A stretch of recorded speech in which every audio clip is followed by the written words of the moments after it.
Okay, so what we're going to be continuing to look at is Christianity versus Islam. Now, the thing that we're up to is we're going to be looking at Christian tithing versus Islam tithing. Okay, so we know already that Muslims do not tithe as such. So there's no 10%. There's no amount for them to tithe. So there's no set amount like there would be for Christianity. Over the years, most people, when they've come tithing with the bag's gone round or the plate has gone round, then the amount of, either with envelope or cash, whatever, most people know it to be as a tithe. Okay, as Christians, we know it as tithe. And a lot of people think of 10% as a tithe.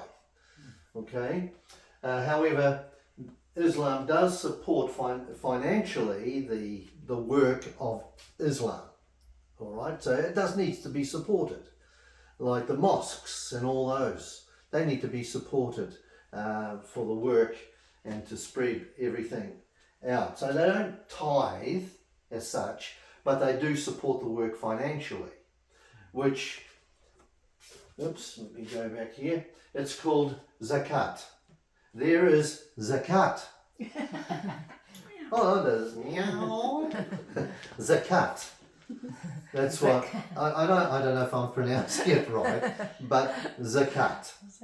Zakat. That's what they call it. And I always think of it as being, you know, there's Zakat. And you might now all think about it too. So what was the tithing called in Islam? Oh, that's right, Zakat. Yeah, Zakat. Anyway, Zakat means purity, cleansing, growth, and increase. So when they give, they're seeking to have what they give cleansed, or what they have cleansed, right? In growth, so that it would increase. So they give for a purpose. So when we tithe, we give to God, right? We don't worry about what's God does with that finances. Hopefully we have good stewards that would steward that money properly as God would want, you know. So it might be for missions, or it might be for the work of the church, or it might be for the pastor, but there's definite things that we would expect it to happen. Whereas when the Zakat is given, where's that Zakat? No, it's not there. They're looking for purification, right? They're looking for cleansing. They're looking for increase for themselves. All right? So in other words, the more you give, the more cleansing you're going to get, or if you give it right, you know, and growth. So the more you give, the more you get back. You know, where have I heard that in the Pentecostal? You know? It's very prevalent, you know, with these preachers that are on TV or radio, and they say, give, you know, and then it'll come back to you. Prove me now, says the Lord. So Zakat is not voluntary, it's mandatory. Now, is tithe voluntary or mandatory? Now, we'll see. Now, before you answer that, you have it in your mind that it's probably mandatory, right? But is it mandatory? And we'll look at that in a moment. Well, in a moment. Maybe this week, maybe next week. But we'll see. All right? So those are some of the things you need to be thinking about. Okay? Zakat is an amount of money that is given in Islam. A tithe is 10%, which is given in Christianity, right? Give that in Christianity. Voluntary, Zakat is not voluntary, it's mandatory. There is an expectation that you give your Zakat.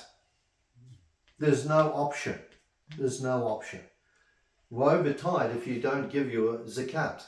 There are some churches too that have a list of people's names who are not tithing. You know? They want to humiliate them into tithing because they believe it's mandatory. But God still loves a cheerful giver, you know. And we'll look at that as well, because some of that's a good principle.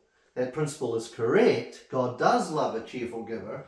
And when you give your tithes, he wants you to give it cheerfully. But a lot of churches have misinterpreted that verse and taken it out of the context and put it into the tithing context, when it's not to do with tithing at all. But the principle of being a cheerful giver is still a good principle to have when you do give your tithe. Anyway, by giving, they are purifying their wealth from greed and selfishness. So they might have given their zakat, right? And they're purifying their wealth, the amount of money that they have, from greed. So I don't want to be greedy, so I give a zakat. So therefore, I'm no longer greedy or selfish, right? So that's why they give it. They give it for their own cleansing. Okay? It purifies the giver spiritually, which would then cause wealth to grow. So you want to give, so your wealth grows, but it can only grow if you give and you're cleansed or purified from your greed and selfishness. It's the reason for giving. And then once you've been cleansed from that, I don't know how you know, spiritually, then your wealth begins to grow. Because your wealth grows. Yeah, your wealth grows, then you know that you've been blessed. If it doesn't grow, you know you haven't been blessed. So here's the basic rules. Okay, so if you're a Muslim and you have to pay zakat, the rate is 2.5%. So it's not 10% like a tithe, but only 2.5%. So it's 1/40th. Okay, so a tithe we would say, and the Bible says 10%, right? There. Isn't that what tithe means? 10th? 10th, yeah. Oh, yeah. So 2.5% then is what they pay. But their payment isn't on their income. Okay, it's on their wealth. And we'll just see that in a moment.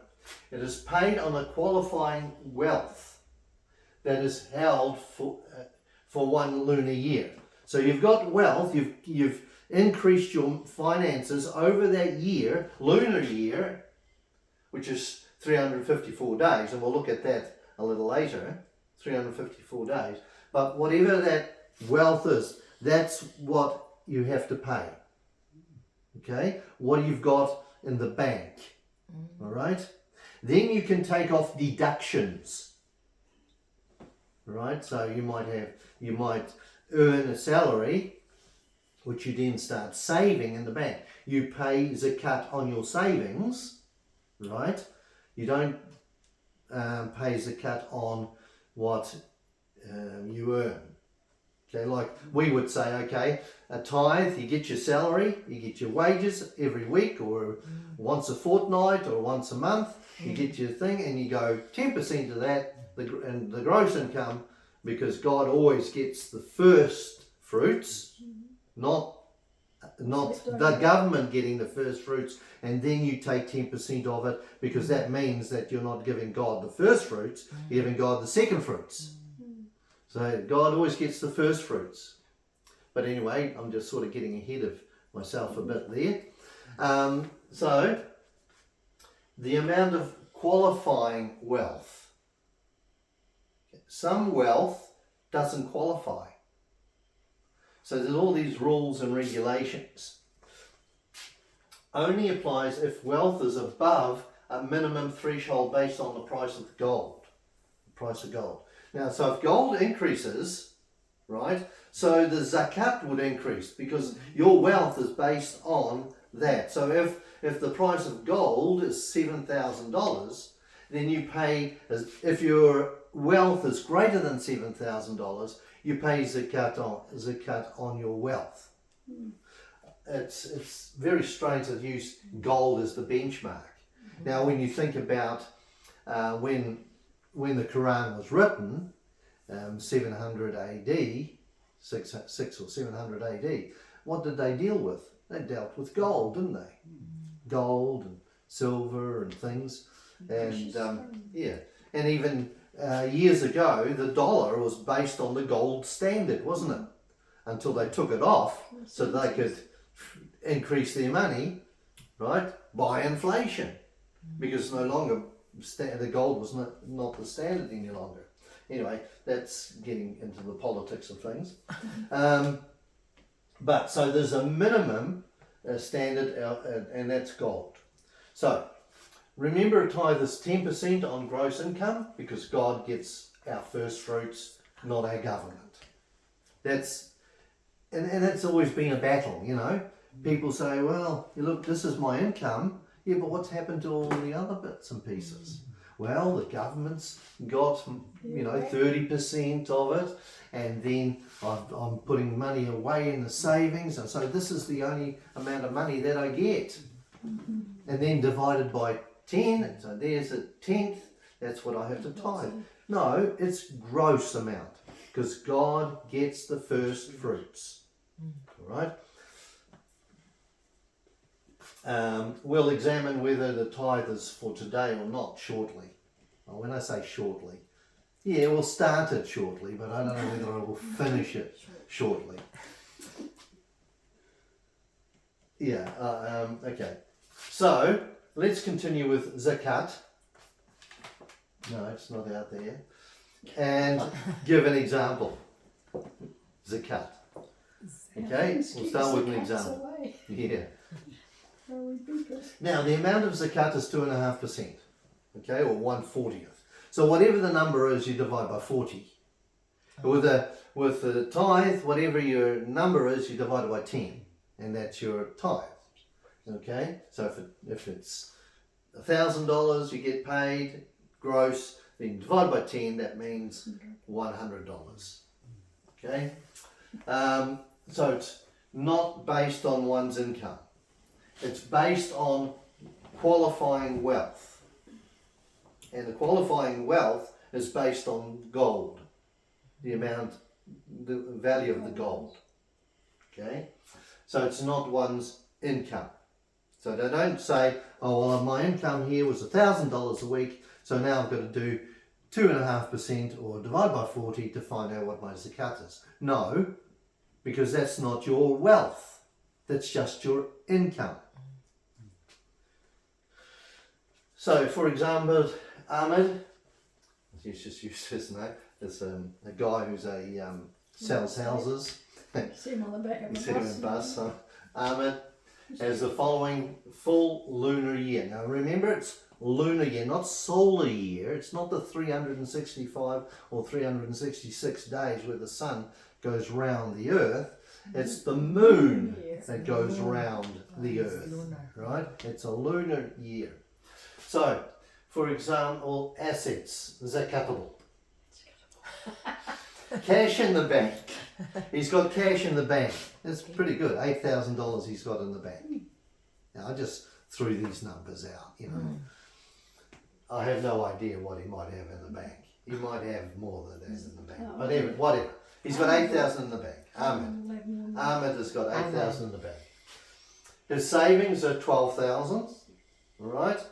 So that means he might have a term deposit or something that he's got away, maybe KiwiSaver or something like that.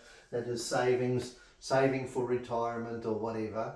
So he's got savings. He's got money in the bank, so to pay the bills and all those sort of things. And he's got savings of 12,000. He's also got some gold jewellery, right, as part of his investment, because they like to have jewellery. But it's not for personal use. So, for example, my gold ring, right, is not zakatable, right? It's not. I don't have to pay zakat on the value of my ring because it's personal use, right? And you might have other jewellery that you use every day, like your watch, you know. My Temu watch, 16 $20. Very nice. Yeah, it looks good. Makes me look like Looks like a Rolex. Like a billionaire. yeah, like Yeah. a millionaire. I shop like a billionaire. So whatever's personal use in your jewellery, right, is not zakatable. But whatever your investment in jewellery, and in this case, his jewellery is being valued and it's $5,000. Crown So- jewels and things. Well, it could be, yeah. Okay, so his total assets then is 8,000 from the bank, 12,000 from savings, and 5,000 from investment in jewellery. So he's got $25,000, okay, which he has to pay zakat on. Yep. Like we talk about tithe as our income. However, you can have deductions. Even that's deductible. Right? You've got bills every day. You've got rates. You've got electricity and all those sort of things. Even though you've got 8,000 in the bank, you've got to use that money to pay the bill. So, for example, his bills throughout the year, lunar year, right, is $5,000. So he can deduct that. It's like doing a tax, isn't it? Hey, going through your tax thing, and then I can deduct this, I can deduct that, so I don't have to pay so much tax. And so this is what they're doing, their deduction, and we end up with 20,000. Okay, so $20,000 is what he has to pay zakat on. So then, instead of dividing by 10, he divides by 40. And so it is $500. That's what his zakat is. It's paid once a year at the end of the lunar year. At $500. It's not going to go far, No, right? for On what he's got, his money. Well, some people might have more, and so therefore they have to pay more. Maybe there's a lot. Maybe a lot of people have less. Maybe it's a lot older. I mean, those people that are in the United States, what do they call them? I think of them as salami, Somali, where they're stealing, money and things like that. They might end up with millions. Think of the zakat that they have to pay if they declare it. Who would know? So $500 for the year. That's pretty good, right? And here you are as Christians paying 10% every week. Fortnight. Or if it's a fortnightly pay, Is yeah. it times 0.10? Is that the same computation? Multiply by 0.1 or divide by 10, the same. Yeah. Okay, so zakat is not paid on personal home. So your home, even though your home values increases in value, and it would be an asset, but you don't have to pay on a personal home. You don't have to pay for your car for use. Although if you have a vintage car, which is appreciating in value, and you don't use it every day, you have to pay zakat on the value of that vehicle. But for personal use, you don't have to pay. Well, in fact, your car really devalues anyway when you drive it. Because, the moment you drive it off the lot, you've lost a lot. Okay? Clothing, well, you don't have to pay zakat on clothing because, they also, what do you do with clothing? You don't sell it for a profit, do you, after you've finished with it? You probably give it away or you throw it away. Yeah. Okay? I throw mine away. Or any household items, pots and pans and all those sort of things. You don't have to pay zakat on those things. So you don't have to go around your house and value all that you've got and then zakat every year. I guess it's not a bad idea to do that because then if you have a household contents insurance, you want to make sure that you have got enough contents insurance to cover in the case of fire or something like that. Or the house, the house, it needs to be valued so that you have the right value for rebuild a home if there's an earthquake like we've had, you know. And so therefore when the house is destroyed, your insurance covers the rebuild. There's no shortfall. Otherwise, It shrink your house. they shrink your house and you might end up with half a bedroom because you haven't. Yeah, it's a bit like, you know, in the church, we never thought about an earthquake, but we really couldn't afford much insurance. But what we did have insurance, we managed to pretty well. Yeah. So, business stock is zakatable. You know, you're running a business and here's your stock. It has a value. It's like stock taking and things like that because you sell it. Okay, to make money on it. So is zakatable. In other words, tithable. Tithable. Zakat is calculated on the lunar year, not the solar year. Okay, so the lunar year is based on the cycles of the moon, starting with the first full moon. So you're looking, you know, here's January, you're looking for the first full moon. There it is! And then you start counting, right? And it's usually 12 complete moon cycles. So 12 full moon cycles. So full moon, full moon, full moon. And remember, they take at different times 29 and a half days approximately between each full moon. So 29 and a half days. So when you see a full moon, you know that the next full moon will be 29 and a half days. Be the next full moon. Yeah, and the moon shifts. You can see the moon shift, you know. And sometimes you see it during the daytime, sometimes you see it at night. So 29 and a half days per cycle. So you go 29 and a half days times 12 gives you 354 days. So every 354 days you have to pay a zakat. 1 year. And Ahmad, he pays $500. So he gets $500 out, gives us. He pays his zakat. Yeah. So which is different than 365 or 366 as in a leap year. You know, it's keeping track of these things is difficult when you're doing lunar days rather than calendar. Trying to keep track of things. Okay, so zakat is mandatory, right? That's the obligation. It's mandatory. When you might be someone knocking on your door, where's your zakat? You haven't got it yet. I want it.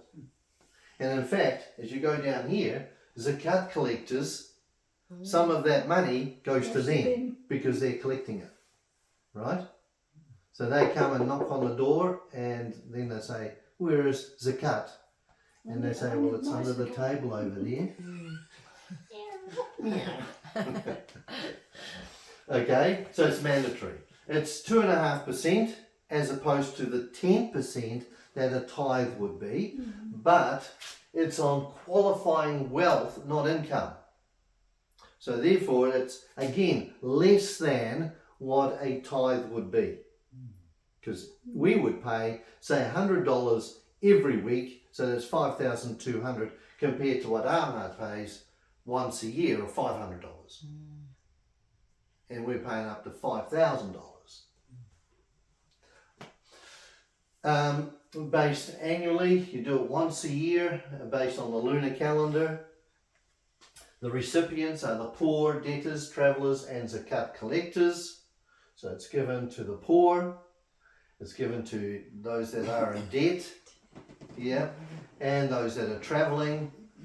Maybe they're going to Mecca, so you know we need some help because we need to make a pilgrimage and you have to do that once in your lifetime. Okay, here's some money to help you travel, you know. We don't say to the pastor, here's $30,000 or $40,000 for you to go and visit Israel. It'd be nice, but it usually comes out of your own pocket. Although the church can select to send people different places, you know. the purpose, purifying wealth. It's purifying your wealth, right? The wealth that you've got, you want it purified so that you are then spiritually Selfish. blessed, and so you get more, right? More wealth. Support social welfare and justice system.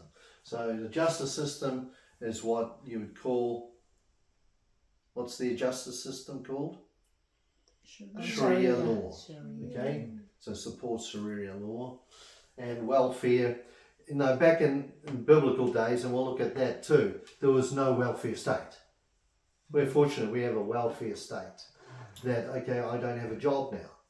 Doesn't matter, the government will pay you. You have paid money to the government to support those people in welfare, which is sort of important when we look at the three different types of giving in the Bible. There's a tithe, there's a tax, the temple tax, and there is the alms. Okay? And those are the three important givings in the Bible. And we'll look at that in a moment. In fact, what we'll do here, now we want to look at the question, is tithing for today? Is tithing for today? And most of the Christians would say yes. But then there are other Christians say no. I want you to be thinking in your mind, Melchizedek. Melchizedek. Melchizedek. Right? You know Melchizedek? I've never met him myself. You know who I'm talking about? Yeah. Melchizedek, right? I want you to be thinking about that. Very, very important. Yeah, very important. Okay, so is tithing for today? That's the question we want to ultimately be able to answer biblically, right? Not from what people might say and what they think, but what does the Bible say? All right, we want to have the Berean spirit and say, what does God's word say about tithing? So, as an introduction, the church building where we meet, right, does not run without money. It can't run without money, right? Maintenance, insurance, electricity, rates, etc. They all have to be paid for. So what would be a question? Where does that money come from? If there's no tithing, if people just rock up to church and say, wow, I'm having a good time here, I'm meeting my friends, I'm singing praise songs, I'm getting a good message, but then they walk out the door and then they count up the tithes and, well, there's not enough money to pay the electricity, there's not enough money to pay the insurance, there's not enough money to pay the rates, right? Where does the money come from? Does it rain out of the sky? Or do we have to go fishing and get a coin out of the first fish? One coin? All right? So where does that money come from today? It comes from the people, right? So we're still going to be looking at whether the tithe is for today, but the money has to come from somewhere, right? Then, of course, you have the pastor and workers are worthy of their hire. The Bible clearly teaches that. Don't muzzle the ox. Don't muzzle the ox. So you need to pay for the pastor, pay for the workers. You might have a church secretary that's at the church answering the phone or all those sort of things, or doing the paperwork for the pastor. The pastor says, oh, secretary, can you print off the church notices or print off my sermon or whatever it might be. Those are workers, okay? Those are workers that are paid employed. I've employed this person to be my secretary and I'm the pastor. So the pastor has to be paid, the workers have to be paid, and they're worthy of their hire, right? But the question is again, where does that money come from? The church has got to run, and you're seeking to pay for the pastor, and you're seeking to pay for the workers, but here people are coming in to the church, enjoying the church services, give nothing, walk out the door, and then wonder why the pastor isn't paid and the workers aren't being paid, or the rates are not paid, or the electricity bills. Why isn't it paid? Why is the church closing down? Where are we going to go now? Here in You need money. You need money. And if you don't pay a tithe, you are going against what God has ordained. The Christian still is tithing for today. Yes. Right? Let's go to Luke chapter 10. Matthew, Mark, Luke.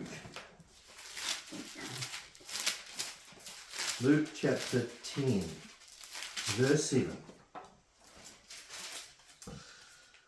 The Bible says, "And in the same house remain eating and drinking such things as they give, for the labourer is worthy of his hire. Go not from house to house." Right? Here's the preacher coming to this house, and there's a group of people meeting in this house because they don't have a building, which is fine. We don't have a building at the moment. We're looking for one. We're praying for one. But here is it's the pastor's, he is a labourer which is worthy of his hire.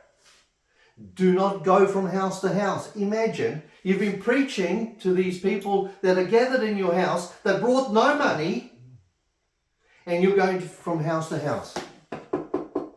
I've been preaching next door last Sunday, but they haven't paid me. I wonder if you can give a donation. But I don't go to your house, your service. I'm an unbeliever. Oh, but can you give a donation anyway? No, sorry, goes to the next house and asks the same thing. Do not go from house to house. The finances are from within the church. The finances are from within the group of people that meet at that church building. Right? So the finances for this group comes from this group. Any church, the finances to run the church, to pay for the bills, to pay for the pastor and the workers, are from within that church. That's where the money's supposed to come from. Okay, and there might be people leaving, and there might be people coming. But there is a responsibility for those that partake of that service and enjoy the church building and all those sort of things, enjoy the pastor and the workers and the benefit that they give. There is a responsibility to pay money. Now we call that a tithe. And some people say, well, tithes are not compulsory. That was Old Testament. You know, we'll do away with that. But I want you to be thinking of Melchizedek. All right? Turn to 1 Corinthians chapter 9. And you might say, oh, well, that's Luke chapter 10. Oh, that's still Old Testament. Yeah, that's true. Because the New Testament doesn't start until Christ dies on the cross. Okay? So 1 Corinthians chapter 9, verses 8 through to 10.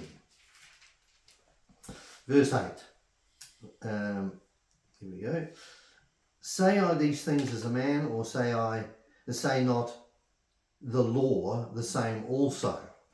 For it is written. So here Paul is going back to the law.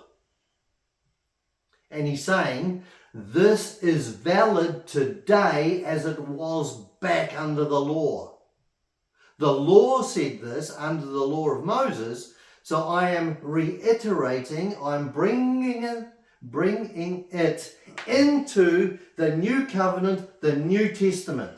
Because he says, for it is written in the law of Moses, thou shalt not muzzle the mouth of the ox that treadeth out the corn.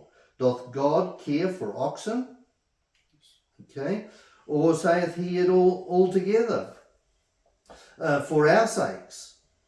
for our sakes, no doubt. So he's bringing it right into the present time when he is writing this. But it doesn't stop there, because it brings it right into 2026. All right? This is written that he that plougheth should plough in hope, and that he that thresheth in hope should be partaker of his hope. So there it is. You can't say, oh, we don't have to pay the pastor because that's Old Testament. But Paul now has taken the Old Testament and dragged it into the New Testament, and he's saying, here it is in the New Testament. And now it's part of, not the Old Testament any longer, but New Testament. It's the new covenant under Christ's blood that it was shed. Okay? So this is written well after, well, when I say well after, about 30 years after Christ died on the cross. Okay? So where does this money come from? It comes from believers at that church. All right? At any church. Those that gather have a responsibility to support the ministry, as per this verse here. All right? And it's at the moment you can say, oh, well, it only says those that are workers, you know. It doesn't say about a building or anything, and it doesn't say a tithe. Doesn't say tithe, does it? It just says, don't muzzle the ox. Yeah. So therefore you don't have to give 10%.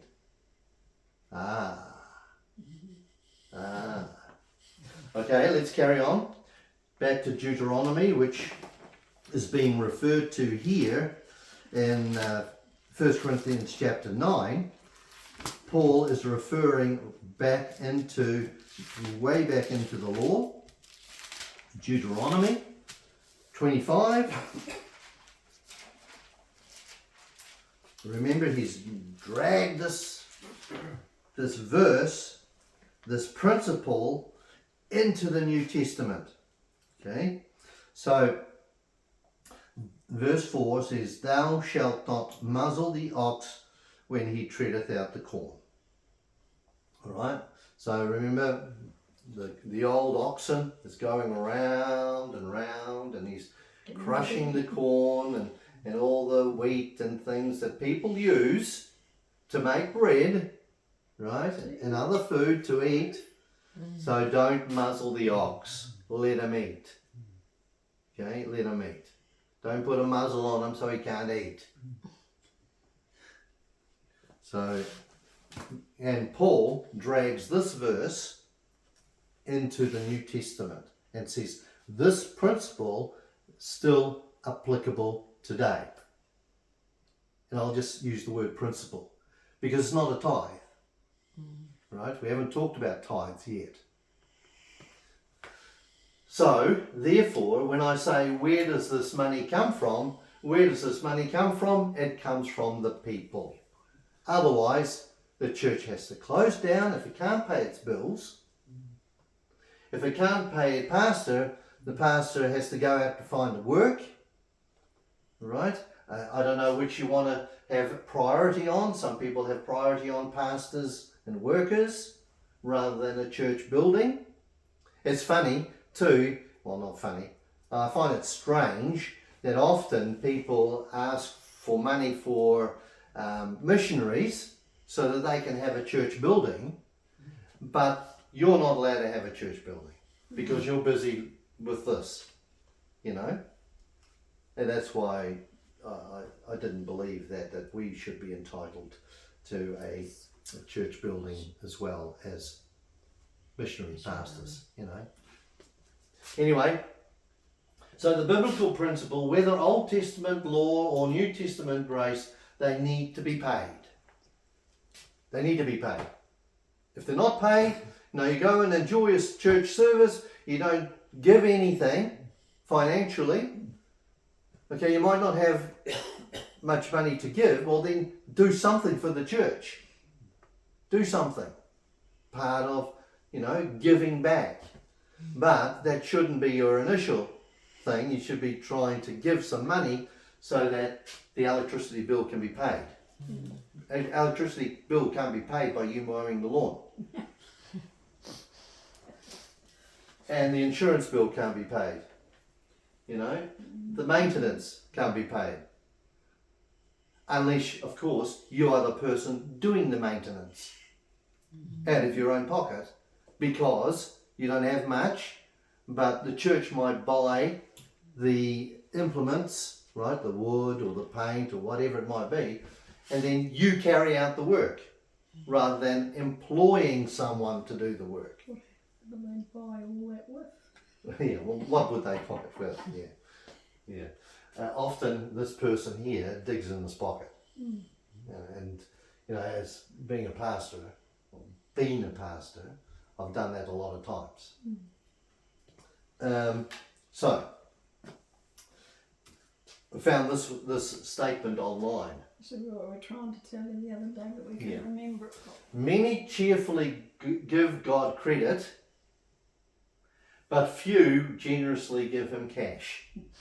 Oh, we praise God. I've been well, and he's met all my needs. I've got this new job. Okay, where's your money? Where's your tithe? Oh, I don't do that. Yeah. They don't give him the cash. They give him credit, but they don't give him cash.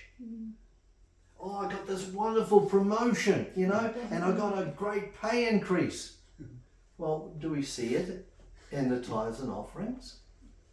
So you're giving God credit, but you're not giving him cash. When the church needs it. Where does the money come from? There shall be showers of $10 notes. Well, okay, 20 preferably, maybe 50. That would be good. Okay? So, many cheerfully give God credit. Yay!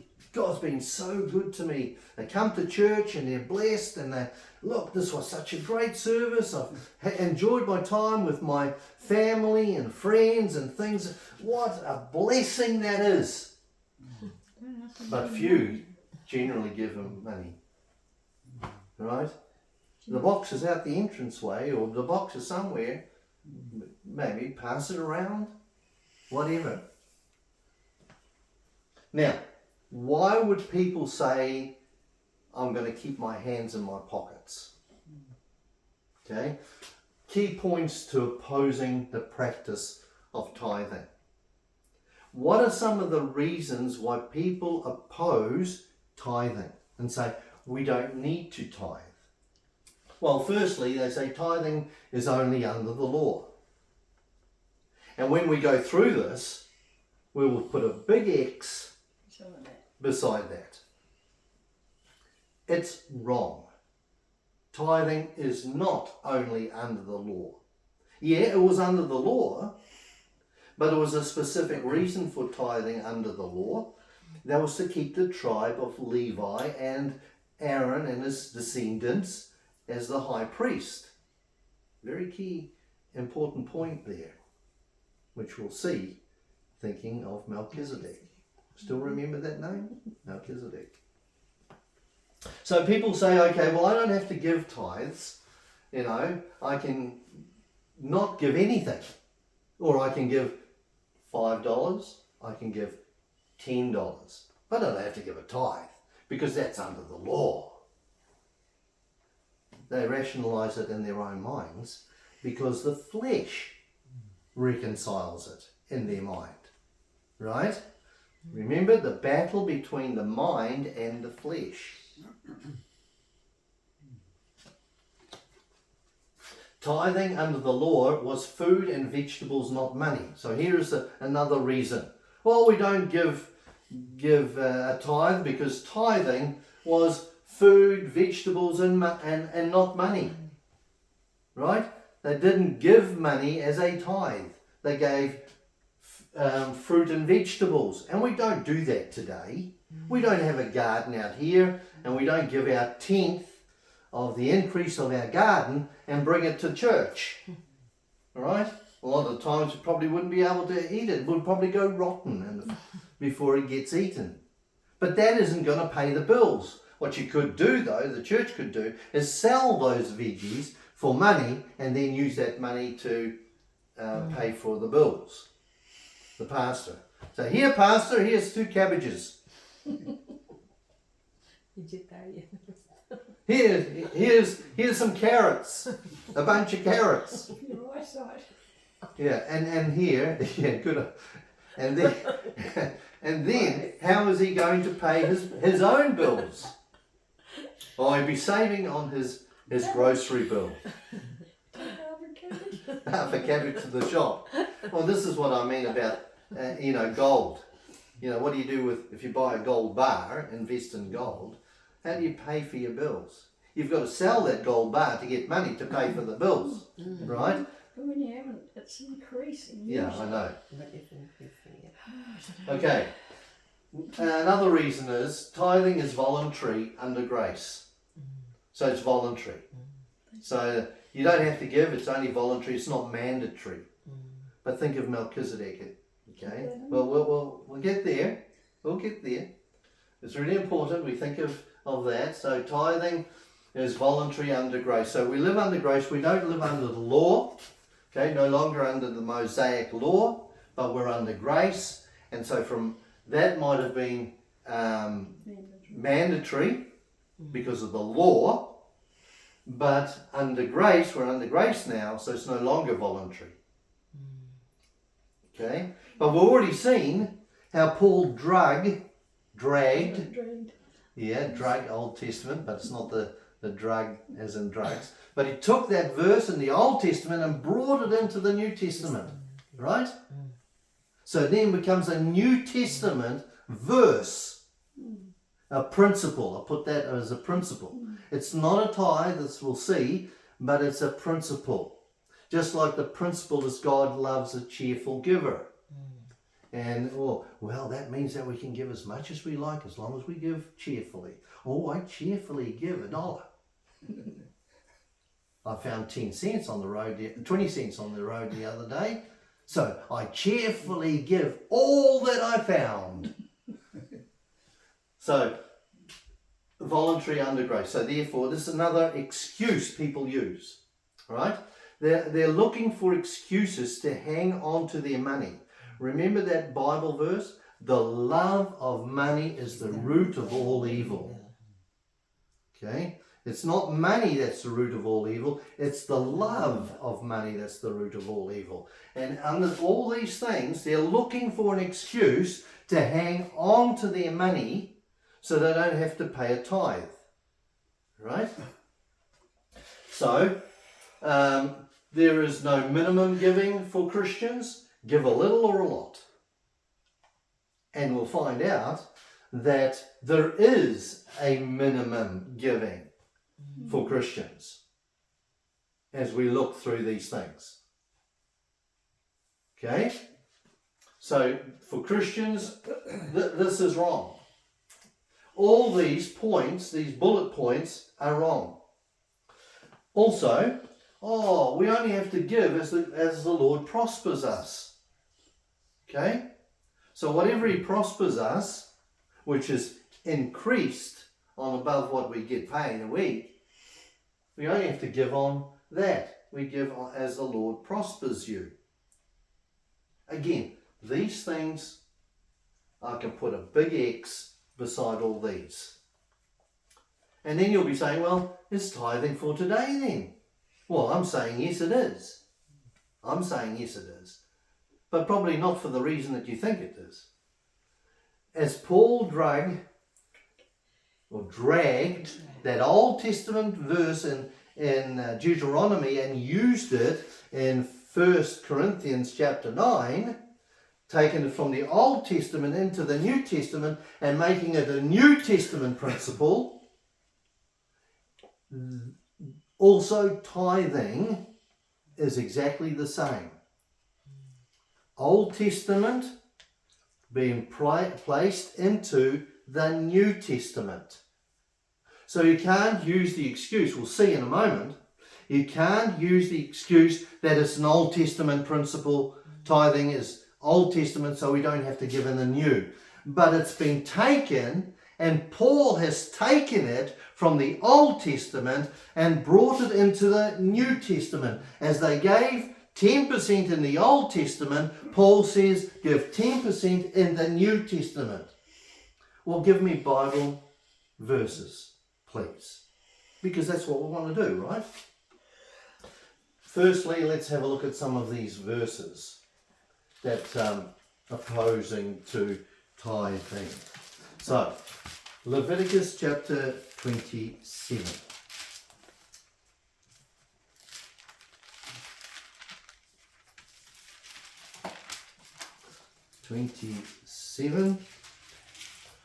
Now we'll read verses 30 and verse 32. So Leviticus 27 verse 30 says, "And all the tithe of the land, whether of the seed of the land or the fruit of the tree, is the Lord's. It is holy unto the Lord." And verse 32, "And concerning the tithe of the herd or of the flock, even of whatsoever passeth under the rod, the 10th shall be holy unto the Lord." Okay? So the tithe was, you could see here in verse 30, seeds of the land, fruit of the land, and in verse 32, it was the herd, animals. Okay? So people who say, if we go back to here, who say tithing under the law was food and vegetables, not money. And that's true. I would say that is true. But that's not the reason why you should not tithe today. Okay? So we've got to be mindful of that. So clearly, verse 30, that all the tithe of the land, whether the seed of the land or the fruit of the tree, is the Lord's. It is holy unto the Lord. And verse 32, "And concerning the tithe of the herd or the flock, even whatsoever passeth under the rod, the 10th shall be holy unto the Lord."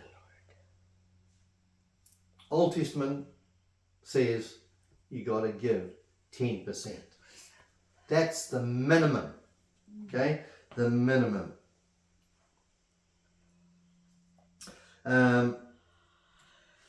Numbers 18. Let's turn over to the next book. 18.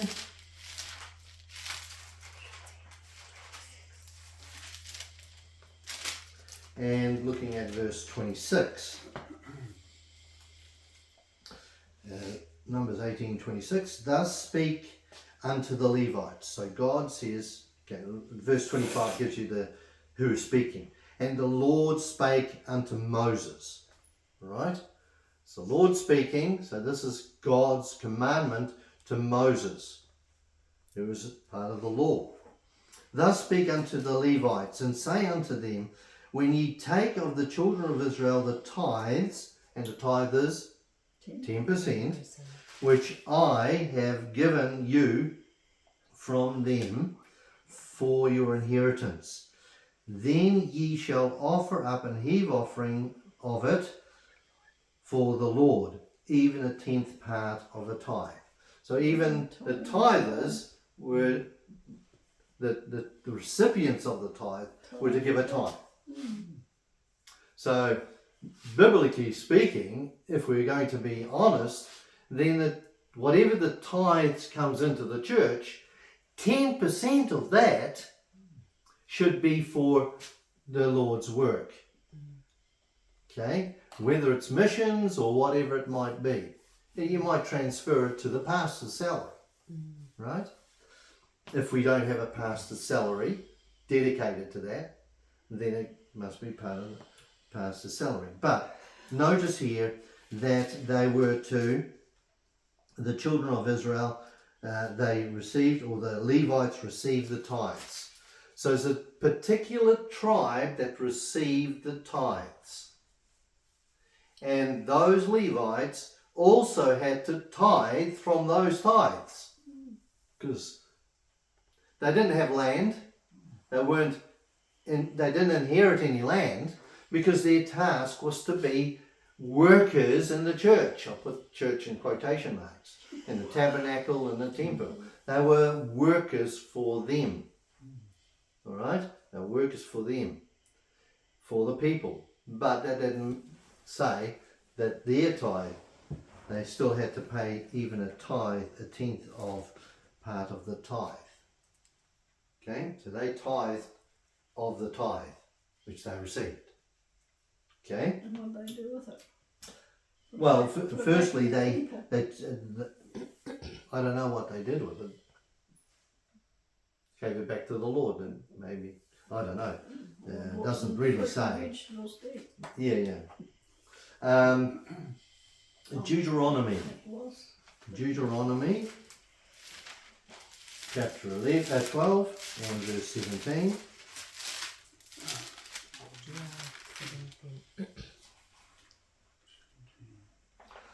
Thou mayest not eat within thy gates the tithe of thy corn, or of thy wine, or of thy oil, or the firstlings of thy herds, or of thy flock, nor any of thy vows which thou vowest, nor any free will offerings, or heave offerings of thine hand. Thou must eat them, verse 18, I don't have verse 18 there, but I might as well read it now. But thou must eat them before the Lord thy God in the place which the Lord thy God shall choose. Okay, so don't eat the sacrifice where you live, right? Levites, don't eat the sacrifice where you live.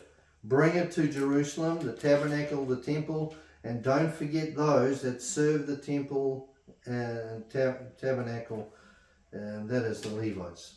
Don't forget them. Okay? So clearly, there was a specific amount, and which is 10%. They were to give it to the Levites. The Levites were then to give 10% of what they received, and they were not to eat the fruit and the veggies and the meat. They were to have that in the tabernacle, or not where they lived, but away. And even the people who gave their tithe, right, they can't eat the tithe at home. So here's my tithe, right? I'm taking this money and I'm going, oh, not this money, I shouldn't say money because it wasn't money. It was fruit and vegetables and meat and other things, condiments and things. So I'm going to eat all this at home, so I'll be fine. No, they weren't. They were to take it to the temple. Okay? There's a whole lot more verses in the Old Testament. Well, let's go to Malachi, so the last book of the Old Testament. We call it Malachi. Some people call it Malachi. Malachi. As Joe Biden would say. Malachi chapter 3.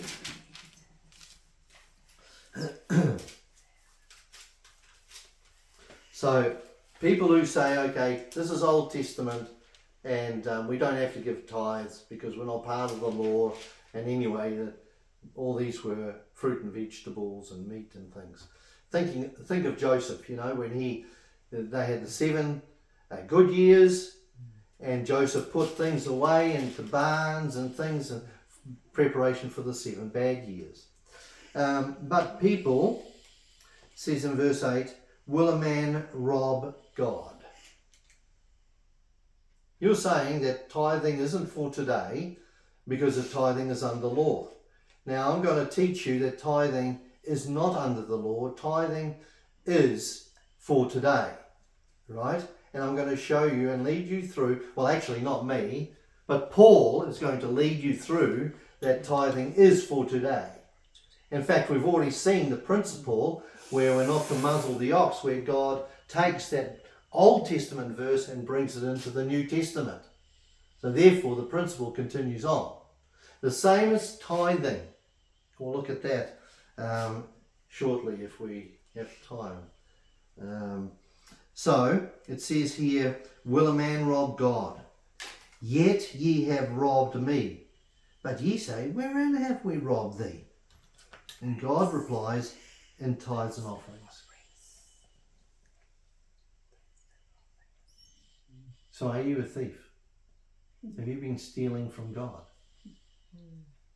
Right? Those that partake of church services give nothing, no financial support at all to the church, whether they think that tithing's for today or not, are robbing God. You're hindering the work of God, right? How can a church continue to exist without money? Who's going to pay for all that? Who's going to pay for the insurance, the rates? Who's going to pay for the maintenance, the electricity bill? Who's going to pay for the pastor? And if you've got a worker there, who's going to pay for that? Where's the money come from? You have robbed God. Right? These people have robbed God in tithes and offerings. Down to verse 10. Bring ye all the tithes into the storehouse, that there may be meat in mine house, and prove me now therewith, saith the Lord of hosts, if I will not open you the windows of heaven. Remember that psalm? The windows of heaven are open, and pour you out a blessing, that there shall not be room enough to receive it. Okay, so here's the challenge. God says, you've robbed me in tithes and offerings. Don't do that again. Bring me the tithes into the storehouse and prove me now whether or not I'll give you a blessing. All right? The question still is, this is Old Testament. Is it a New Testament principle? Do we still have to give a tithe in the New Testament? Well, let's go to 1 Corinthians chapter 16. I know there's a few passages. We'll get to whether tithing is for today or not eventually. So 1 Corinthians chapter 16 and verse 2. So here's an answer for people which go in there, drag verses out of the Bible and say, here we go, we don't have to pay tithes. Upon the first day of the week, let every one of you lay by him in store as God has prospered him, that there be no gatherings when I come. There we go. Tithing is on a Sunday or whenever we gather, and it's as God has prospered. But does it say tithe? No, it doesn't. It doesn't say a tithe. Is it a tithe? Yes. Well, the answer to that is no. Where's the See? You're reading that verse into what you're thinking. What you've been, I'll put in quotation marks, taught. Right? But if you look at the context of verse 1, right? Don't read verse 2 in isolation. Read the context of verse 1. Now concerning the collection, for who? For the saints, as I have given order to the churches of Galatia, even so do ye. So Paul has given order to the church of Galatia to collect money for the saints. There was no welfare state. Okay? Notice verse 3. And when I come, so lay in store, so there'll be no receiving of money or whatever. When he comes, Paul comes, to verse 2, that there be no gatherings when I come, no gathering of money when I come. So verse 3 says, and when I come, whomsoever ye shall approve by your letters, then will I send to bring your liberality unto Jerusalem.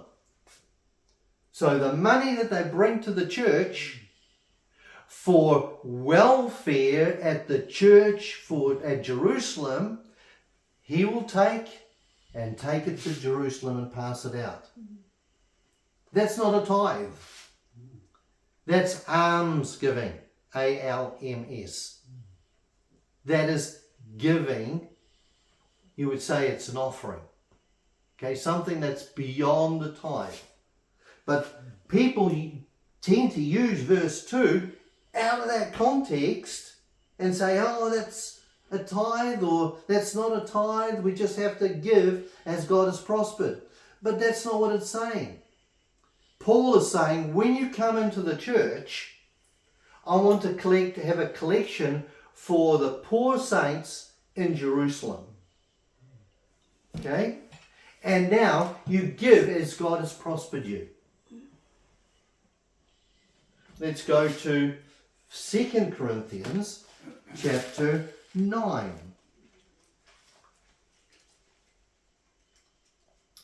2 Corinthians chapter 9. And we're going to go to verse 7. And once again, people take this verse out of the context and say, this teaches that we don't have to tithe. Because it says, every man according as he purposeth in his heart. So therefore, it can't be 10%. Because if you purpose in your heart to give 5% of your wages or salary, that's good enough. As he purposeth in his heart, so let him give. Not grudgingly or of necessity, for God loveth a cheerful giver. Isn't it? We all use that verse as saying, oh, this is a tithe. So we don't need a tithe because you only give as you purpose in your heart. So let him give, not grudgingly or of necessity, for God loveth a cheerful giver. Now that last statement is true. God does love a cheerful giver. But that's a principle. Okay, that's a principle for giving. But that's not speaking, this whole verse is not speaking about the tithe. It's not speaking about the tithe. So, verse 8. And God is able to make all grace abound toward you, that ye always, having all sufficiency in all things, may abound to every good work. As it is written, he hath dispersed abroad, he hath given to the poor, his righteousness remaineth forever. Okay? So again, this is to do with giving to the poor. It is a special giving, special offering. So when, just like in 1 Corinthians chapter 16, when you come into the house, Paul says, I'm asking for a collection for the saints in Jerusalem. This is the same thing, okay? That we are giving money for the saints, giving to the poor, okay? So he hath given to the poor, his righteousness remaineth forever. Okay, so let's just carry on. We'll try and connect all these things up still, right? We're still in the throes of trying to answer this question using biblical inferences and or biblical truths. And I shouldn't say they infer because they're a truth. The argument assumes that tithing came from Moses and therefore vanished with Moses and the law. So people think, okay, tithing was under the law and that was under Moses, and now don't need to worry about tithings anymore. You just give every man according to as he purposeth in his heart. They think that is tithing, but it's not to do with tithing. The context is not tithing. but as giving to the poor, because there was no welfare state. We're fortunate we have a welfare state, right? So if there's something we need, a sickness benefit or unemployment benefit or something, or a national superannuation, which we paid in tax for many years, we are benefiting from the welfare state, right? If there was no welfare state, we would have to ensure that we saved for our retirement and then use our retirement money. Okay? The same thing with KiwiSaver. That's what they're trying to do, so that they can cut national super, because it's becoming more of a drain on society as more and more, or the population ages, right? More people are retiring and needing national super than those that are working. And they're not encouraging young to have plenty of children. Yeah. The Muslims do. Okay. So the problem is that tithing did not begin with Moses. That is where they go wrong. Okay? That is where they go wrong. Tithing does not begin with Moses. It doesn't begin with Moses. In fact, it existed hundreds of years, in fact, 430 years before the law. Okay? It predates Moses at Mount Sinai. There was a tithing before the law. So saying, oh, we don't have to give a tithe because tithing was under the law. Stop for a moment. There was tithing before the law. Before the law. So by saying, I don't have to tithe because tithing is under the law, you are incorrect. You are robbing God. You are stealing from him, because tithing was before the law actually came into existence. Over 400 years before. So there's a confusion between tithing, alms, temple tax that was imposed. So those three things, the people, the Jewish people paid. They paid their tithe. Yeah, I agree. Fruit, veggies, meat, seeds, whatever, for food for the Levites, because they didn't have any land. They didn't inherit any land, because their sole purpose was to work in the tabernacle and work in the temple, so they didn't have to work out in the fields. So the people worked, and God says, bring 10% into the tabernacle, the temple, for the workers. Okay? So that's tithing. Alms was giving to the poor, because there was no social welfare. Just like we read in 1 Corinthians and in 2 Corinthians. Okay? In 2 Corinthians chapter 9. So, temple tax was another thing that they paid. You know, remember the lady who threw her mite into the temple? She threw money. Right? She threw all that she had. A mite was a coin. Right? She was very poor, but she threw everything into it. It was a temple tax. It wasn't a tithe. And those three things get people hooked up into thinking wrong things about tithing. There was tithing. There was alms giving. And there was a temple tax. Right? The temple tax was used for running the church. Right? It was for running the church, maintenance. Okay? It wasn't for the people, workers, because that came from the tithe. The tithe was given to the workers, but now you can't fix anything because you don't have any money. So therefore, instituted a temple tax. And God set the amount for that temple tax as half a shekel I haven't done that yet. Well, let's go to Exodus. We'll get to that in a moment. We'll get to the temple tax in a minute. Exodus. I don't know how long I'm going to go for, but we've got a long way to go yet.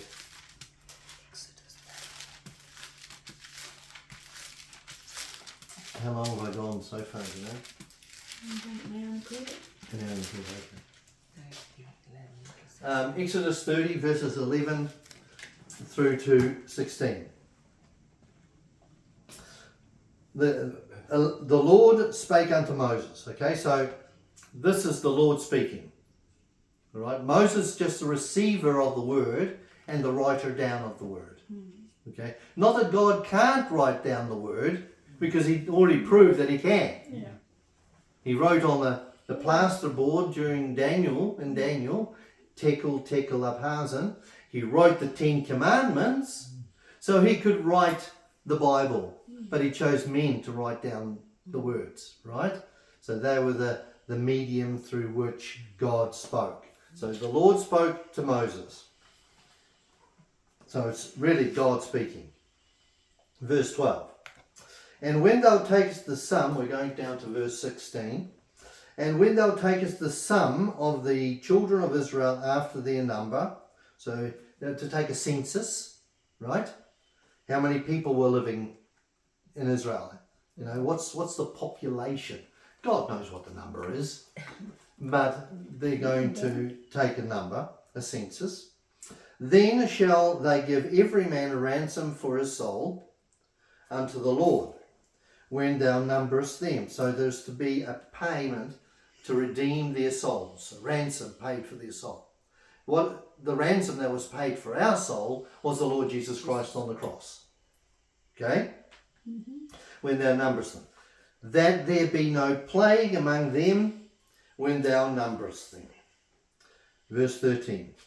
This they shall give, every one that passeth among them that are numbered, half a shekel. Now, a shekel is money. He's not talking about tithing here. He's talking about a temple tax that will be instituted. Well, in actual fact, will be a tabernacle tax, because there's no temple at this present point in time. But there was, the temple tax. And what God says, this is God saying, he says, with this temple tax, half a shekel after the shekel of the sanctuary. Okay? So here was a sanctuary, half a shekel, please. Half a shekel. And a shekel is 20 gerahs, so he explains how much that shekel is worth. I don't know what a gerah is worth. I don't actually know what a shekel is worth. But I guess you can Google it and find out.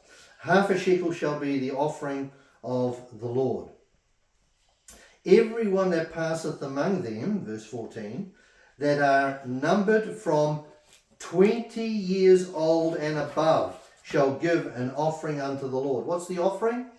Half a shekel.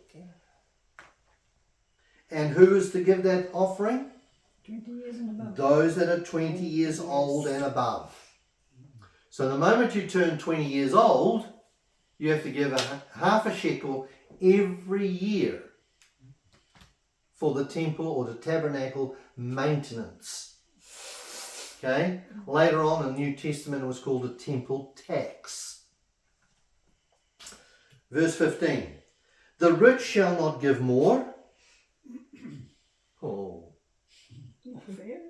that's not fair. Oh, are we communistic thinking here? The rich, they need to give more, pay more tax. And the poor shall not give less than half a shekel. So half a shekel was the standard whether you were rich or you were poor. It might have been harder to pay if you're poor, and it might have been easier to pay if you're rich, but you all paid the same amount, half a shekel, when they give an offering unto the Lord to make an atonement for your souls. Okay, so temple tax was to be given for the tabernacle maintenance, and later on for the temple maintenance. And see that where the confusion comes. So a rich person might say, oh, good, tithing, this might refer to tithing, and I don't have to give any more than someone else. I can hold more to my riches than someone else. This has got nothing to do with tithing. Nothing whatsoever to do with tithing. It's a totally separate thing. And this is where people get confused between tithing, alms giving, and a temple tax. Those were the three things. Remember, there was no social welfare. The church was charged to look after the widows who were widows indeed. But don't take in a widow under the age of 60, I think it is. They were to find another husband. We're not paying social welfare for you. We're not paying any alms for you. You go and find a husband to look after you. But if you're a widow indeed, then we will pay. The church will look after you because there's no social welfare. Nobody want you after 60. Yeah, maybe not. I think you'll be right though, even though you're over 70. I think there'll be people who will want you. There's lots of people actually who get married who are over 60. Yeah. If I were to lose my wife, do you think anybody would want me as a husband? I don't know. I don't think I'd get married again though. Anyway, so where were we? Almsgiving. Even with orphans, the church was to look after orphans, you know. So there is a difference between tithing, alms, and temple tax. Don't get them confused. Don't get them confused. Let's turn to Matthew.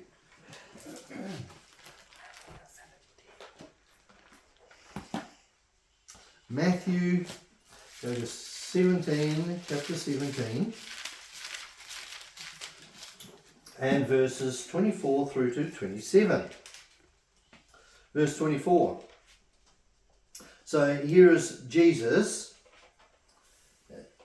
just before he is going to be betrayed in the Garden of Gethsemane. But anyway, it says here, and when they were come to Capernaum, they received tribute money. They that received tribute money came to Peter and said, doth not your master pay tribute? In other words, a temple tax. Does your master not pay a temple tax? He's over 20, isn't he? Isn't he a Jewish? Remember, these are Jewish males that give half a shekel per year for a temple tax. And they were saying, you know, not only were they saying who's who pay tax, you paying tax? And then, Jesus says, well, whose inscription is this? Caesar's. Yeah, render unto Caesar the things that are Caesar's. And here, they're saying the same sort of thing, right? Jesus, verse 24 again, and when they were come to Capernaum, they that received tribute money came to Peter and said, doth not your master pay tribute?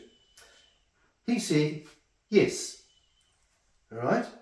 And when he was come into the house, Jesus prevented him, saying, what thinkest thou, Simon Peter? Of whom do the kings of the earth take custom or tribute? Of their own children or of strangers? Okay, so who does the government take tribute from or tax from? Their own children or strangers? Both, isn't it? Right? Everybody pays tax. But he's talking about the temple tax. He's talking about tribute. So it's talking about those that are part of this congregation. Right?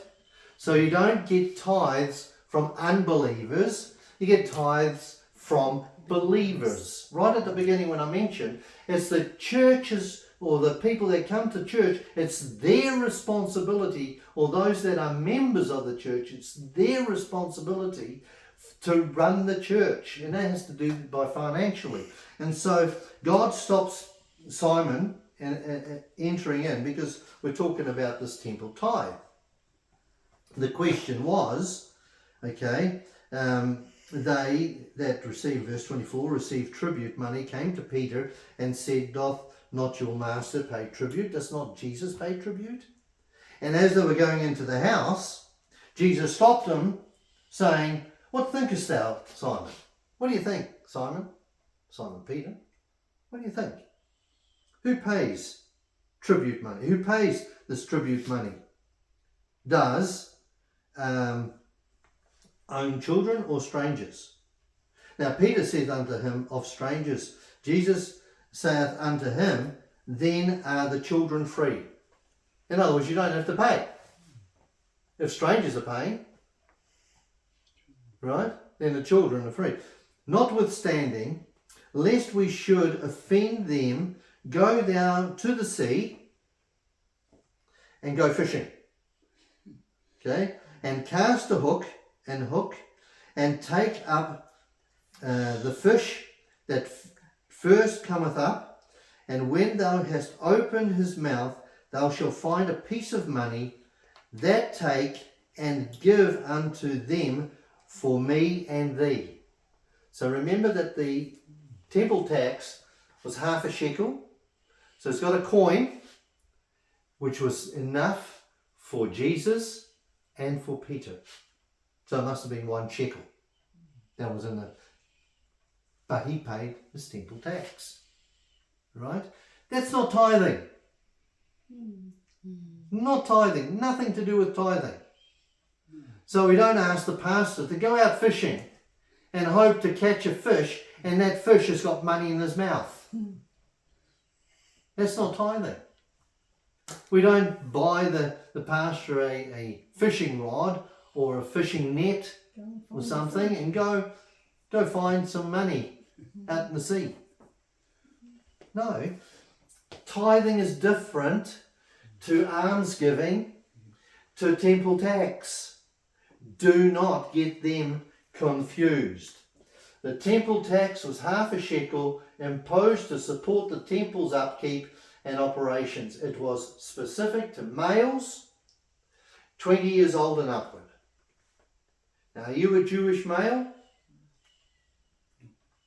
I'm not. Am I 20 years old and upward? Yes, I am. But it's not for me to pay this. Okay?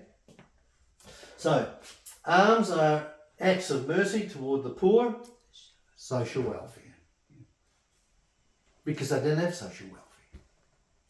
Right? They didn't have social welfare back in the day.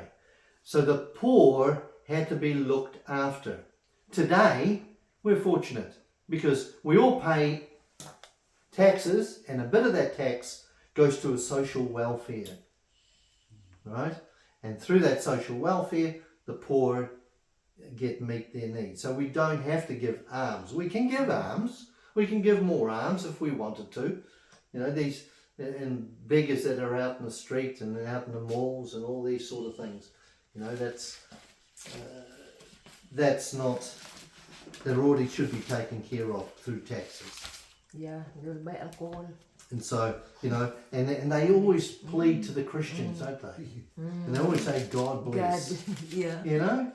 As if the Christians and unsaved people, you know, just walk past. We always, sadly, we always walk past. This, well, I have done in the past. I mean, I've given. We don't know. When we were in Australia, we've seen people who, you know, and paid for their meals and things. Yeah, down and outers. Anyway, what are we up to? We're up to Proverbs. 21, 13. Proverbs 21. Nearly turned there. Proverbs 21 and verse 13, which says, Whoso stoppeth the ears at the cry of the poor. So whoso stoppeth his ears at the cry of the poor. In other words, walking past these people who are begging and asking for money, la la la la la, and I don't hear. I'm stopping my ears so I don't hear. Okay? So, stoppeth his ears at the cry of the poor, he also shall cry himself, but shall not be heard. So even if you end up in that same way and you cry out, God says you're not going to be heard. Because you're not hearing those that are poor. In other words, give some alms. We have a social welfare system, so I can quite happily walk past these beggars because a lot of them, they should be getting some social welfare from the state, right? Even housing. If they refuse housing, well then it's not my fault. I pay taxes so that you can get housing. I pay tax. Well, I got no money. But my taxes gives you an unemployment benefit, or it's not an unemployment benefit, a job seeker allowance, right? Go find yourself a job and I'll give you some money while you go find a job. There's no excuse for these people to be begging. And most of these beggars, what do they do with their money? Go around to the pub or something. Spend their money on gambling. Yeah. Smoking, vaping, whatever, drugs. You know? So I'm quite happily, I can walk past these people because we live in a welfare society. If I lived in a society way back in New Testament, no, we have the lame and the beggars that were there, the poor and the needy, then you would give some alms to them, right? But you don't do that openly. The Bible also talks about that, I think. Do I go there? I might go there. Isaiah chapter 58. So keep on turning to the right to Isaiah, just before Jeremiah. Isaiah 58 and verse 7.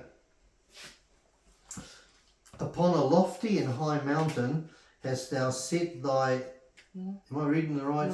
No. 58. Yeah, I was reading 57. It is not to deal thy bread to the hungry, and that thou bring the poor that are cast out of thy house? Question mark. Right? When thou seest the naked, that thou cover him, and that thou hide not thyself from thine own flesh. In other words, give him your coat. Look after this poor person. And that's alms giving, right? That's not tithe. That's not a tithe. Oh, a tithe 10%. Oh, I'm going to take some of that 10% and give 5% to the church and then 5% to the poor. No, that is wrong. You are robbing God. Think Melchizedek. Okay. Matthew, go over to Matthew again. Matthew chapter 6. Let's flip over here. Matthew chapter 6. Verses 1 through to 4. Now remember, there's no social welfare. Take heed that ye do not your alms before men. So don't make it obvious. Don't go around and say, oh, I'm going to give this person this man. Look what I'm doing. I'm going around all these people and giving them money. And God says, no, don't do that. Don't sound a trumpet. To be seen of them, otherwise ye have no reward of your Father, which is in heaven. Right? Therefore, when thou doest thine alms, do not sound a trumpet. You watching? Watching. $100. And sometimes, people can do that, as a plate goes round. That's why we do it in an envelope. Right, rather than cash. Might be cash. Well, there's no checks anymore, but we put it in an envelope. It's a secret. People don't need to know what we give. We don't sound a trumpet and say, "Look at me, I'm giving a $100 note." Or you or the plate's going by and you put in $100, and the person next to you sees that, and the person and then at the end of the row, oh, there's $100. Somebody's given $100. No, yeah, but that's a tithe. This is alms. Okay, this is alms. Don't get them confused. Although there is that principle as well, right? Therefore, when thou doest thine alms, do not sound a trumpet before thee, as the hypocrites do in the synagogue and in the streets. So obviously, those in the synagogues and in the streets, a lot of them did that. You know, they wanted to be seen, and they're hypocrites. That's what the Bible says. That they may have glory of men. Verily I say unto you, they have their reward. Okay, they'll get their reward, but it won't be a good one. Their reward is probably some punishment. Okay, verse 3, we're going down to verse 4. But when thou doest alms, let not thy left hand know what thy right hand doeth. In other words, don't tell anybody you're doing anything. That thine alms may be in secret, and thy Father which seeth in secret himself shall reward thee openly. That is not tithing. That is not tithing. The tithe always should go to the church. Right? Tithing is going to the church. You can't say, I'm going to tithe 8% and 2% I'm going to send to missions. Well, that's up to the church to decide how much they're going to send to missions. You don't decide that. If you want to send money to missions, then 10% to the church, and you might, of your offering, give to the poor, give to missions, whatever. Okay? So alms were expected to be given. It wasn't an option. Notice it says, when thou doest it. Right? When you do it, you are expected to do it because there was no welfare state. Right? We have to look after the poor. Jesus looked after the poor. He made the sick well again, the lame to walk again, the blind to see, the deaf to hear, and so they could go out to work. They couldn't go around begging. You know, I was lame once, but I'm begging now for food, you know, and things, money. No, you go out to work now.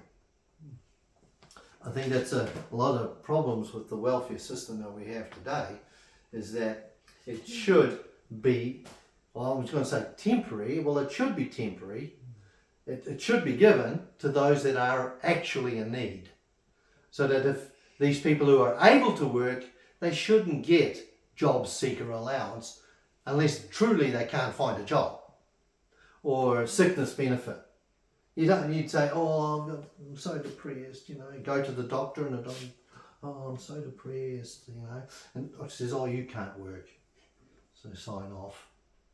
And oh, well, you know, brilliant, you know, I've got this, I'm getting this sickness benefit, I can do whatever I want, I play cricket, I can, you know, run around the block, I can do anything, and then, oh, it's time, oh, I'm so depressed, doctor, I'm so depressed, oh, you can't work, I'll sign you off again. Yay, I'm going to sign off again, and away they go. That is not truly, you know, that's stealing. I think that's stealing. So, let's go to Luke 11. What are we up to time-wise? Because I know I've got a long way to go yet. An hour and 40. Are we okay for me to keep on going? Yeah. Those that are on video, you can just pause the video and then start again, because we've still got a wee while to go. And I know, what do you think? Do you think I should continue on to the end of this? Because it'll be probably longer than 2 hours. But anyway, we'll see when find an opportune place to stop. Luke 11. Luke 11, verse 41. Verse 41. Luke 11, 41. But rather give alms of such things as ye have, and behold, all things are clean unto you. So give alms of things as ye have. Right? So don't promise to give anything if you can't meet that promise. Don't say, oh, I'm promised to give you $100, but you don't have $100 to give. So give what you've got. Right? And rather give alms of things, such things as ye have, and behold, all things are clean to you. So whatever you've got, give. Now it might be 100%, it could be half of it. Now the promise of Ananias and Sapphira, you know, they promised to give things and didn't follow through. They promised to give all of it and only gave half of it and kept some of the money aside. And that's what the punishment was, because they lied to the Holy Spirit. Luke chapter 12, verse 33. Sell that ye have and give alms. Provide yourselves bags which wax not old, a treasure in heaven that faileth not, where no thief approaches, neither moth corrupteth. Okay? For where your treasure is, there will your heart be also. In other words, your alms give a credit or an account in heaven, where moth or rust doesn't corrupt. In fact, this verse here talks about bags which wax not old. So bags in heaven, you're giving money, but it's like bags in heaven and a treasure in the heavens that faileth not, where no thief approaches, neither moth corrupteth. Alright? So you give, but you would give to people, but the Lord sees that giving and keeps an account of that giving in heaven, which will then reward you for that giving. Okay? That's the principle here, because there was no welfare state. So it was really important to look after those people. Turn over to Luke 14. So all this is to show you that we shouldn't be confused with tithes, alms, and temple tax. There are three unique, different giving systems. Right? There was a tithe, and there was alms giving, and there was a temple tax. We've already seen that. Luke 14, verses 13 and 14. Verse 13. But when thou makest a feast, call the poor, the maimed, the lame, the blind, and thou shalt be blessed, for they cannot recompense thee. For thou shalt be recompensed at the resurrection of the just. See that? Mm-hmm. So if you're going to have a party and you want to give some alms, because these poor people, they have got very little money or no money, starving, why not invite them? The poor. Why not invite the maimed, those that might have lost a limb? Maimed. Why not invite the lame or the blind? There's no social welfare system. So if you're wealthy enough to have a party, invite them too. Because often we invite people for dinner and then expect them to reciprocate, waiting for the invite, to invite back. But these people, these poor people, these that were lame, right? They were poor, they were maimed, they were lame, they were blind. They can't recompense, they can't give you or pay you back. They can't say, oh, you come to my place now. If they don't have a place, they're living outside. Or if they're lame or maimed, they're not working. Or they're blind. So clearly, notice that in verse 14, just like the previous verse that we read in chapter 12, laying up treasures in heaven, right? Here is the same thing. For thou, verse 14, for thou shalt be recompensed at the resurrection of the just. So God will reward you for what you've done concerning almsgiving when you stand before him, whether the judgment seat of Christ or even the great white throne judgment. You might be a really good person and you've given alms to the poor. God rewards you. He opens up the books, but he also opens up the book. And you're judged out of that book. Yeah. The alms for the believers only, or both believers and unbelievers? Both. Yeah. That's why we read in Corinthians the collection that was made for the people in the church, the Christians in Jerusalem.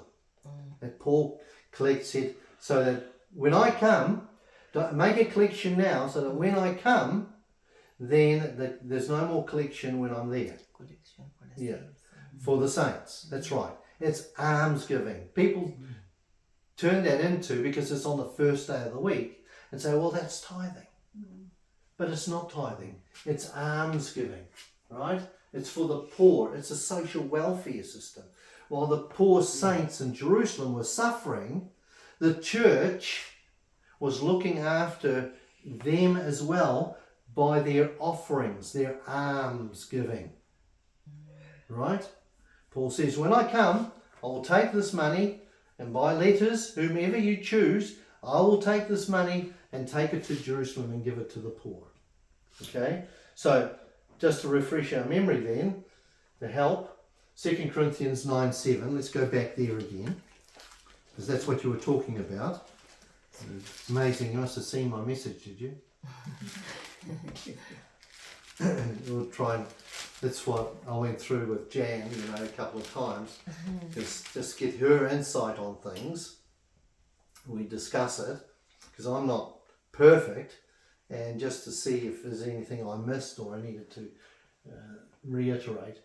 But 2 Corinthians 9:7 says, and people take this as the tithe, but it's not the tithe. Okay? So every man according as he purposeth in his heart, so let him give, not grudgingly, or of necessity, for God loveth a cheerful giver. There we go. Tithe. That's what people say. And they often take that verse and say, oh, that's the tithe. Yeah. Right? But it's not. Yeah. It's not the tithe. So the question is this referring to the tithe? And the answer is no. Look at verse 1, and we looked at that last time. Verse 1 says, for as touching the ministering to the saints. It's nothing to do with the church, but saints. It is superfluous for me to write unto you. Is this then a temple tax?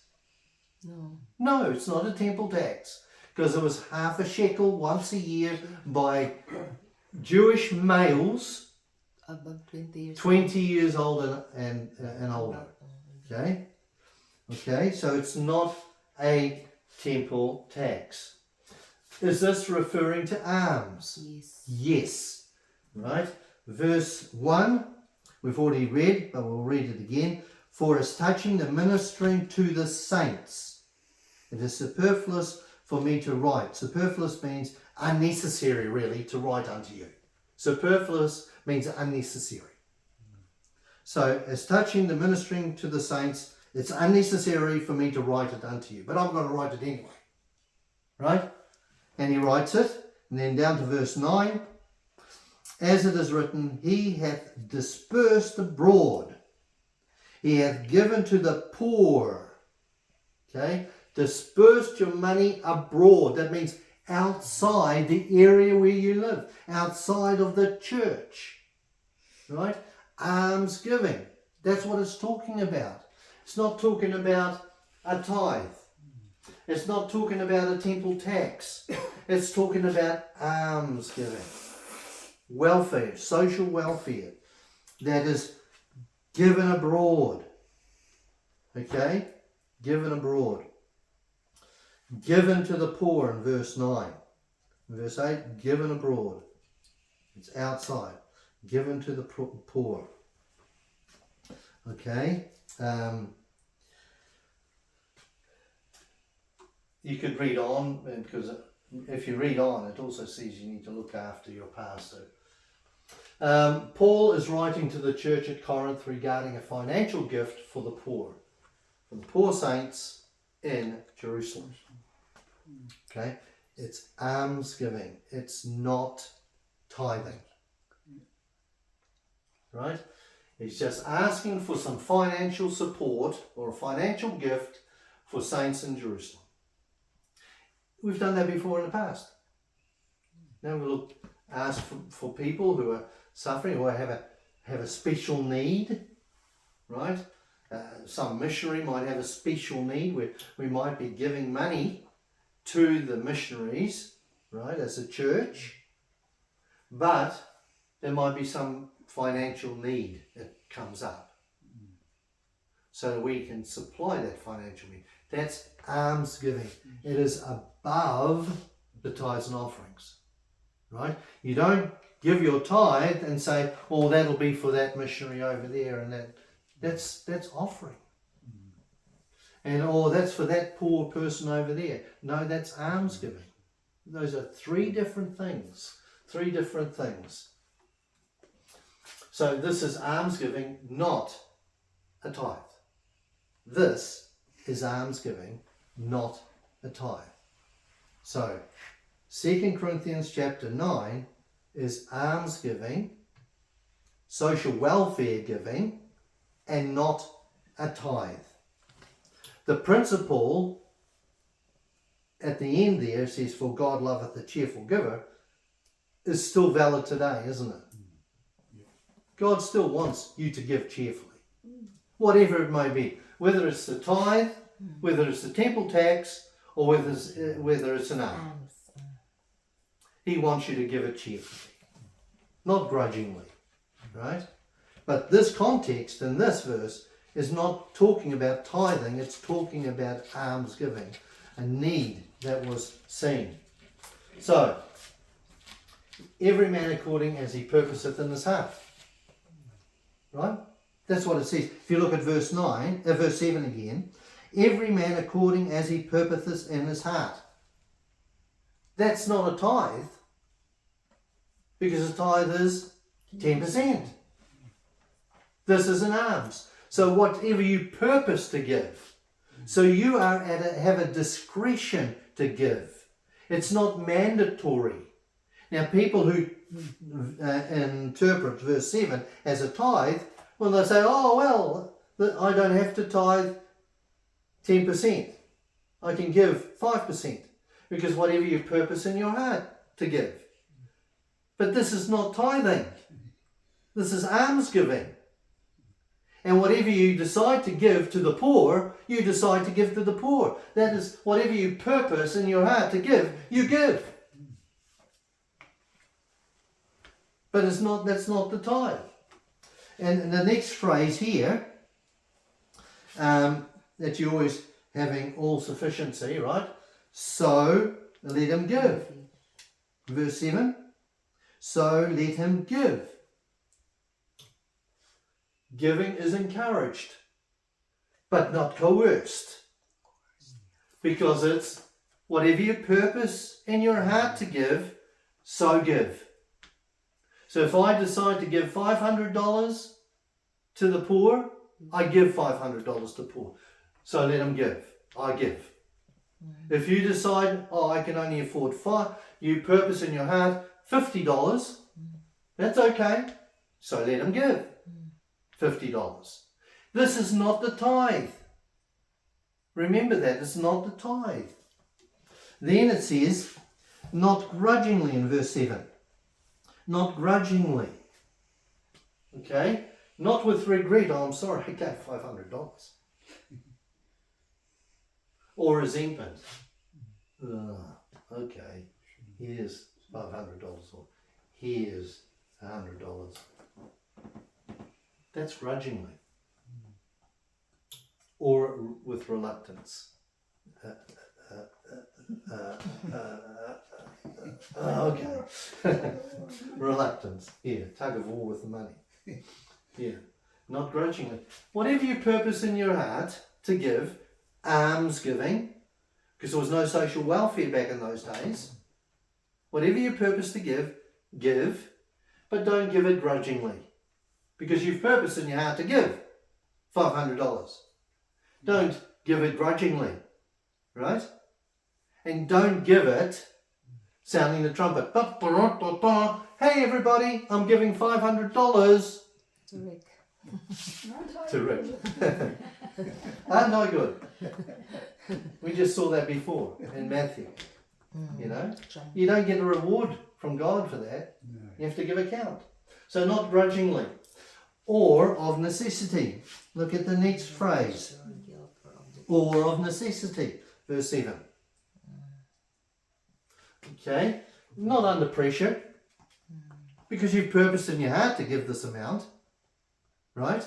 So give it, not grudgingly, or of necessity, right? Don't be pressured into giving. That's the problem, you see. Sometimes you see what other people give, and you might be pressured to give. You might have purpose in your heart to give $50 and someone gives $100. Are you being pressured? Peer pressured, because peer pressure still applies to adults as well as children, right? So guilt, don't be guilty about what you give, because you purpose to give that, and that's what you've said to yourself, and your mind is clear, your conscience is clear, because you've purposed in your heart to give $100 or $500. Then you give it. Don't feel guilty about it or be under pressure to give it, right? Or of necessity, you know, or no compulsion from leaders or peers. So a leader can't say, well, I want everybody to give $500. That's being under pressure, right? Giving alms. It's not tithing. Remember, it's not tithing. This is alms giving to the poor. So, and also, when you think about it, God doesn't need your money. He owns the cattle on 1,000 hills, the gold in every mine. The wealth in every mine. The what? The wealth in every mine. Well, okay. I'll just say gold. Then the last phrase here, it says, for God loveth a cheerful giver. So God values the attitude of the heart in alms giving, right? Not the amount. The poor widowed who threw in one mite, that's the smallest coin, she threw in everything that she had. God valued that. But the amount, people might say, oh, that's only a mite. And here I am giving $100. But anyway, cheerfulness reflects the gratitude for grace. So we give in gratitude for grace that we've been given. The blessings that God has given us, we should thank God, and the only way that we can thank Him prayerfully, but also financially. We'll look at the tithing again. We'll just finish off this section, and then we'll stop because time does tick by so quickly. 2 Corinthians chapter 9. Oh, we've done that one? Yeah. So 9:7 teaches that it is not tithe giving, but hardship giving. In other words, social welfare. People that are in hardship, right? Or even people who are working, who might receive some sort of social welfare benefit, but are in hardship. An unexpected bill has come up, so they need to pay for that. So alms giving, social welfare, is to be personal, me, that's what it says here, every man according as he purposeth in his heart. So give. If you purpose $100, give $100. Not grudgingly, give it. Cheerful. Right? Cheerfully. So it's to be planned. So you've got to be thinking, I'm going to purpose is to be thinking. Who he purposeth in his heart. His heart really is up here, because the heart can't think, right? But the heart is up here. So it's to be planned. And I planned to give $100, or I planned to give $500. Don't promise anything you can't keep, right? It's to be voluntary. Alms giving is voluntary. It is to be joyful, right? And it's a response to God's grace. This verse is alms giving. 2 Corinthians chapter 9 verse 7 is alms giving, and God loves, the principle is God loves a cheerful giver.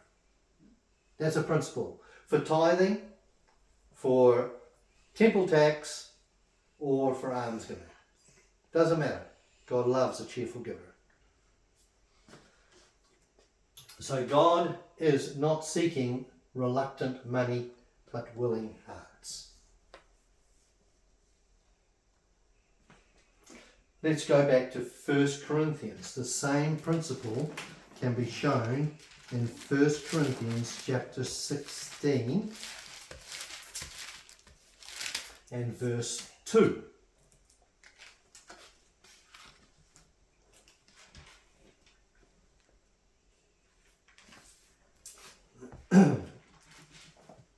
We haven't really answered the question yet whether tithing is for today or not. We're just getting some nitty-gritty things sorted out in our minds. So that then we are more in a more headspace, if you like, to be able to read the scriptures, not what we think the scriptures are saying, but what God is saying. Right? And I want you once again to be thinking about Melchizedek. So, verse 2. Upon the first day of the week, now that's a Sunday, right? That's a Sunday. The first day of the week, let every one of you lay by him in store as God has prospered him, that there be no gatherings when I come. So, I've already said that this is not alms giving. Okay? Paul is not speaking about tithing, but of giving of alms to the church at Jerusalem. So go back to verse 1. Okay, verse 1 says, now concerning the collection for the saints. Right? Not a tithe, but a collection for the saints, as I have given order to the churches of Galatia. So he's writing to the Corinthians, but have said, I have also told the Galatians to do exactly the same thing as I'm telling you. There is a need in Jerusalem. These poor Christian Jews in Jerusalem have a need. They're being persecuted on both sides. From the Jews, the Sanhedrin, or whatever it may be, the Pharisees, the scribes, the Sadducees, they're being persecuted by them for Jesus Christ. And you have on the other side, you've got the Romans that are persecuting them, you know, because they're trying to please the Jews. So they keep peace in Jerusalem.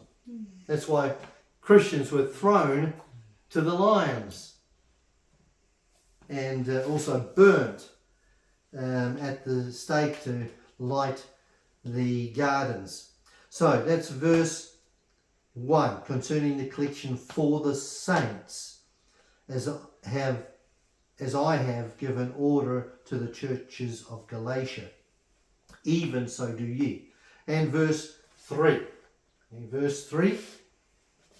And when I come, so when Paul comes, you know, you've taken this collection for the Jews, you've also given a tithe, right? But here you're collecting for the Jews at Jerusalem, or the Christians, shouldn't say Jews, the Christians at Jerusalem, you've made a collection for them on the Sunday, so that when he comes, Paul comes, whomsoever ye shall approve by your letters, in other words, you're going to send a letter to me to say, this person is going to take the money to Jerusalem. Them will I send to bring your liberality unto Jerusalem. So Paul is going to come to Corinth. You've collected the money on a Sunday for the poor at Jerusalem, and they've collected an amount of money. And then they've written Paul a letter to say, Brother Boersma is authorized to take this money and to give it to the Christians in Jerusalem. So when Paul comes along, he says, Brother Boersma, you've been given the money, take it now to Jerusalem. It's alms giving. It's not a tithe. And when I come, whomsoever ye shall approve by your letters, them will I send to bring your liberality unto Jerusalem. Okay? And if you want to put in verse 4, and if it be meet that I go also, they shall go with me. He's not taking the money, but he's going to go with them. Right? So, as we finish today, and we'll pick it up again next week, important. Do not confuse almsgiving with the tithe. As a lot of Christians do. They confuse almsgiving with the tithe. As we've just seen. They take these things and say, oh, that's a tithe now. We don't have to tithe. That's where we started right at the beginning. Don't confuse temple tax with the tithe. They were separate. Almsgiving was different than a tithe. Temple tax is different than a tithe, right? What of the tithe then? What of the tithe then? Okay, so we're going to go back. We've now made a distinction between those three giving methods or ways, right?